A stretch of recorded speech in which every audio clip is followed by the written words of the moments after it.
लोग जुड़े हैं, क्योंकि मुझे तो पहली बार जानकर ये एहसास हुआ कि मेरे संसदीय क्षेत्र सिकंदरा में इतना बड़ा क्लस्टर और विगत वर्षों से काम कर रहा है। तो ऐसी स्थिति में आज हमारे जिले के जिला अध्यक्ष और हमारे मंडल अध्यक्ष, पूर्व मंडल अध्यक्ष, हमारे पार्टी के कार्यकर्ता ही नहीं बल्कि हमारे सरपंच भी आज उसमें मौजूद हैं और कुछ बहनें जो माता बहनें काफ़ी संख्या में आई, लेकिन उनको ये टेक्नोलॉजी की इतनी जानकारी नहीं होने के कारण शायद वो जल्दी चली गई। और मैं वीके सिंह अपने श्री वीके चावला जी से जरूर कहूँगी कि आपको ज़्यादा पहल करनी पड़ेगी, क्योंकि खादी कमीशन की तरफ से जितनी भी स्कीम आती है उन स्कीम्स का प्रचार और प्रसार इतना कमजोर है कि हमारे नौजवानों को जानकारी ही नहीं मिलती। दूसरी बात है कि आज ये भारतीय शिल्प संस्थान जयपुर में कार्यरत है और मैं सोचती हूँ कि ये अनेकों प्रकार के शिल्प से संबंधित प्रशिक्षण चलाता है। इनकी भी जानकारियाँ यदि हम केवल थैले में लिए घूमेंगे, ये जनता तक नहीं जाएंगे तो काम नहीं चलने वाला। आज एक बात तो हमको ये समझनी पड़ेगी कि ये डिपार्टमेंट क्या है। ये सूक्ष्म, लघु और मध्यम स्तर के जितने भी हमारे उद्योग, और सूक्ष्म का अर्थ ये मान के चलो कि हमारी बहन घर के अंदर पापड़ मगोड़ी भी बनाती है, वो भी उद्योग है। हमारे यहाँ मसाले भी पीसे जाते हैं, वो भी उद्योग है। हमारे यहाँ कपड़े की सिलाई या बुनाई करी जाती है, वो भी उद्योग है। हमारे यहाँ सूत की कताई करी जाती है, वो भी उद्योग है। इससे बड़े उद्योग के यदि चले तो आज हमारा सिकंदरा, मैं सोचती हूँ कि करीब 17-18 किलोमीटर की लेंथ हमारे अपने आप उद्योग को दर्शा रही है। रोड के किनारे हमारी इतनी तराशी हुई कारीगरी दिख रही है। अब ऐसे में आज संस्थान भाई बंसल जी से भी मैं कहूँगी, अध्यक्ष जी तो अब बहुत मेरी इस तरह बुजुर्ग हो चुके हैं, आप अपनी टीम के अंदर नौजवानों को जोड़िए ताकि आपकी टीम नौजवानों की जुड़कर आत्मनिर्भर भारत की कल्पना को पूरा कर सके। मैं ये भी कहूँगी कि आपके पास 162 कारीगरों को आपने रोजगार दिया और एक कारीगर ने अपना वक्तव्य में दिया कि मैं 300 रुपये कमाता था, अब 600 रुपये कमाता हूँ। बहुत अच्छी बात है, आपको इस काम के लिए बधाई। और जो इंफ्रास्ट्रक्चर दिख रहा है आपके सामने, अभी भी आपको 101 करोड़ 32 लाख 32.5 लाख राशि मिली है। ये भारत सरकार के इस लघु उद्योग मंत्रालय और खादी कमीशन की तरफ से ये राशि आई है। हम 1 करोड़ 32 लाख में सबर ना करें, हम क्यों ना 10 करोड़ 15 करोड़ की राशि स्वीकृत कराकर हमारे 162 नहीं, हमारे हजारों कामगारों को हम रोजगार से जोड़ें। ये कल्पना होनी चाहिए। मैं आपको ये विश्वास दिलाना चाहती हूँ कि भारत सरकार की जो भी योजनाएं हैं, मैं जब से सांसद बनी हूँ तब से आपके पूरे संसदीय क्षेत्र में बात बोलती हूँ और इसके साथ साथ विगत 15 सालों से मैं एमएसएमई से जुड़ी हुई हूँ और 15 सालों से एमएसएमई से जुड़कर किस काम से जुड़ी, जिससे गांव के लोग जुड़े, गांव के किसान, गांव के मजदूर, गांव के नौजवान ये अपने घर में बैठकर ऐसा रोजगार प्राप्त करें कि हम सरकारी नौकरियों में भी उस रोजगार को प्राप्त करने में असमर्थ रहते हैं, वो हम घर बैठे कर सकते हैं। लेकिन इसकी ललक जगाने का काम इस तरह के एनजीओ या संस्थाओं का होता है और ये ललक तभी जगेगी जब हम प्रैक्टिकल काम करेंगे, पारदर्शी काम करेंगे, ईमानदारी से काम करेंगे। ये भाव हमारे मन में होगा और हमारे मन के अंदर देने का भाव कि मैं देने के लिए ही मेरी संस्था को खड़ा किया। खादी ग्रामोद्योग की जितनी भी संस्थाएं हैं, मैं उन सभी संस्थाओं से जुड़कर भी देख रही हूँ कि हमेशा घाटे की बात करते हैं कि खादी में तो घाटा है, और चाहे वो लालसोल खादी का इतना बड़ा इंफ्रास्ट्रक्चर हो, दौसा का है, और मैं सोचूं मैं पंडित नवल किशोर जी शर्मा दौसा के रहने वाले जिन्होंने खादी को इस दौसा में पहचान दिलाई, हम याद करते हैं उनको। लेकिन ये नहीं कि केवल कांग्रेस के लोग ही इस काम को करें, इस काम को सब करें। भारतीय जनता पार्टी परिवार के लोगों को भी मैं एक ही बात कहूंगी कि हमारे नौजवान इस लघु उद्योग, सूक्ष्म उद्योग, मध्यम उद्योग इनको पहचाने। और ये सही बात है कि मंत्रालय की वेबसाइट है, खादी कमीशन की वेबसाइट है, खादी कमीशन की वेबसाइट पर जाकर हमको सैकड़ों तरह के काम दिखाई देंगे। उनमें से जो आपकी रुचि का काम है उसका आप क्लस्टर तैयार करें, उसमें आप इकट्ठे हों और इकट्ठे होकर ये काम करें। अभी मंत्री जी के उद्बोधन में यही बात है कि आत्मनिर्भर भारत, आत्मनिर्भर भारत की कल्पना यदि साकार कोई करेगा तो ग्रामीण क्षेत्र के रहने वाले नौजवान करेंगे, किसान करेंगे, छोटे छोटे कामों से जुड़े हुए माता बहनें करेंगे। ये काम दिल्ली बम्बई वाले लोग नहीं कर सकते कि दिल्ली बम्बई और कलकत्ता के लोग आत्मनिर्भर भारत बनाए। वो तो आत्मनिर्भर है, उनके पास तो काम है, काम हमारे लोगों के पास नहीं है जो यहाँ से जाकर रिक्शा चलाते हैं जयपुर में। क्यों जाते हैं? क्योंकि स्थानीय स्तर पर काम नहीं है। मैं भाई बंसल जी से कहूंगी कि आपकी इस बोर्ड की एक मीटिंग करेंगे और उस मीटिंग में स्थानीय हमारे प्रबुद्ध जनों को शामिल करेंगे।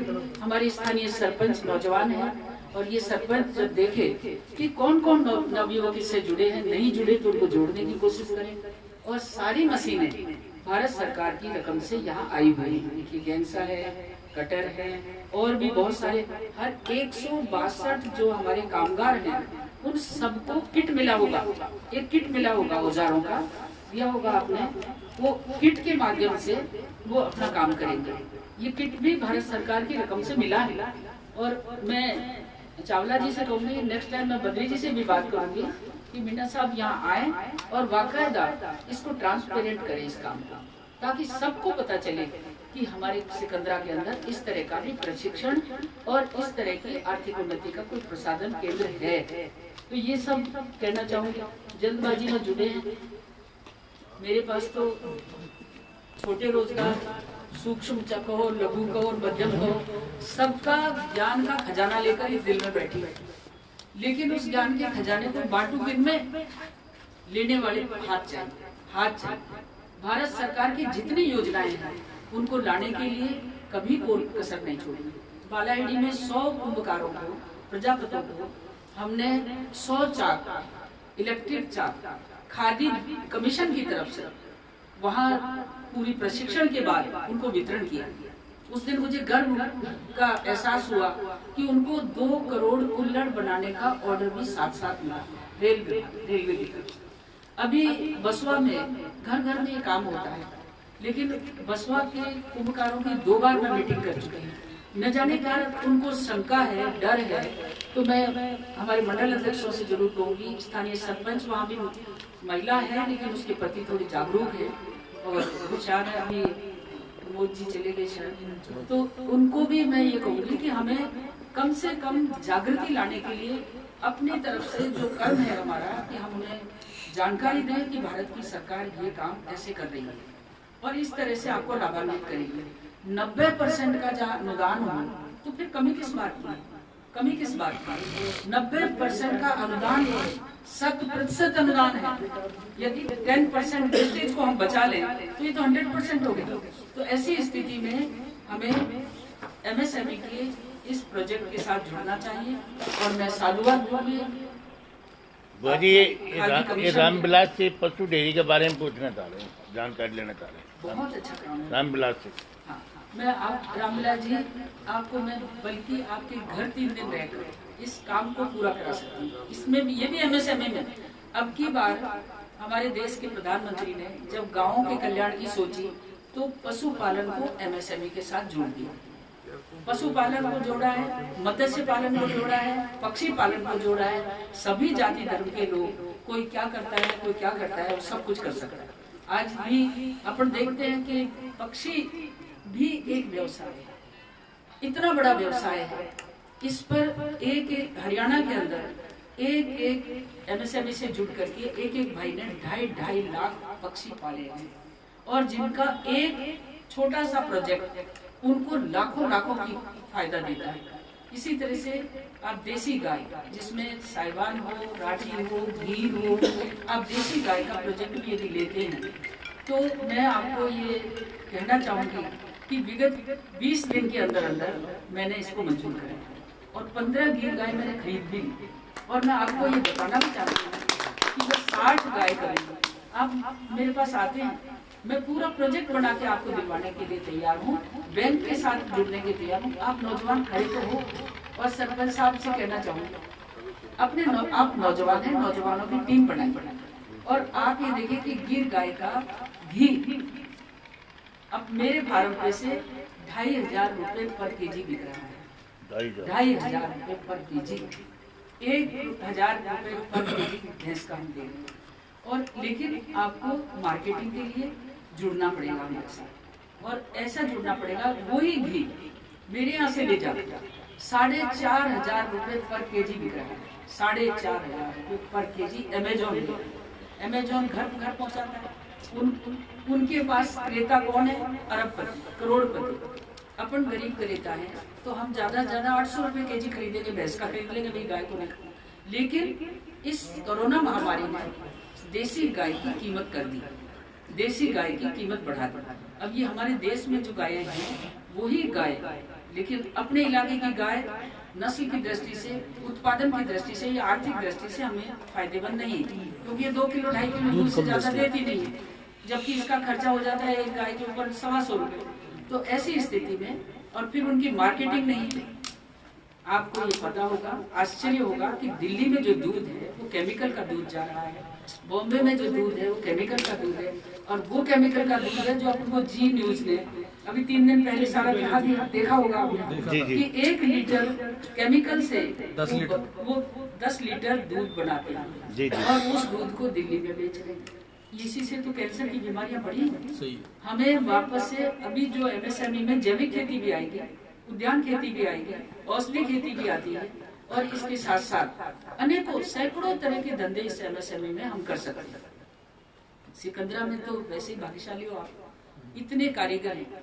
जबकि बंसल जी से कहूंगी कि जो कारीगर आप ट्रेनिंग ले उनकी हेल्थ का भी ध्यान रखें। ऐसा ना हो कि उनकी छाती में डस्ट भर जाए और डस्ट भरने के बाद उनकी जिंदगी बहुत समय पहले सारा पानी से सर, उसको आपको बहुत कुछ साथ साथ उनके हेल्थ का भी ध्यान रखना चाहिए। सारा पानी से उन्हें आज के संक्षेप में हुआ है, कम लोग बैठे मुझे कभी भी कहेंगे, इसके लिए अलग से मैं एमएसएमई पर अलग से वर्कशॉप भी उद्योग विभाग करने को तैयार है। अपना दौसा का उद्योग विभाग हम कभी भी आप कहेंगे, मैं जब भी आप कहेंगे, आप 50 नौजवान भी यदि इकट्ठे होंगे तो 50 नौजवानों के लिए भी ये ट्रेनिंग कराने को मैं तैयार हूँ। भारत सरकार को अभी 10 का संकल्प दे दिया ना, अब 10 आप अपने रुचि के काम खोजिए। हम हमारे खादी के जो डायरेक्टर है बद्री जी, और आपको कहूँगी चावला जी कि मेरे जिले में तो 10 की जगह 15 भी मैं करवाने को तैयार हूँ। आप कलेक्टर की भूमिका और इनकी रुचि के अनुसार काम इन्हें समझाने की कोशिश करेंगे तो काम पूरा होगा। आज आपने बुलाया, मान दिया, चाहे अकस्मात आई। ये बंसल जी है ना जो ये करेंगे